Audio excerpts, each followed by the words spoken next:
Мамлекеттик ипотекалык компания турак жай алууну каалаган жарандарга жылдык 4% чен менен 25 жылга насыя берет. Буга чейин жылдык чен 6-8% түзүп келген. Мекеме Менин үйүм 2021-2026 программасын жарыялады. Ага ылайык ипотекалык насыяны төлөө шарттары кыйла жеңилдетилет. Мамлекеттик ипотекалык компания аркылуу мурда турак жай алгандардын да насыясынын жылдык үстөгү мындан ары 4% түзөт.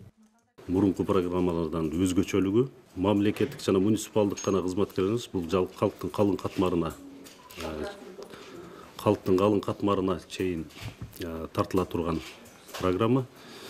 Программада 6 жылда ушул 30 миллиард сомдун тегерегинде каражат тартылмакчы жана 800 миң квадрат болжолдуу түрдө турак жай курулуштары салынмакчы. Негизги басым аймактарга жасалат. Бул Бишкек жана Ош шаарларына эмес, аймактагы область борборлоруна жана кичи шаарларга негизги басым жасалмакчы.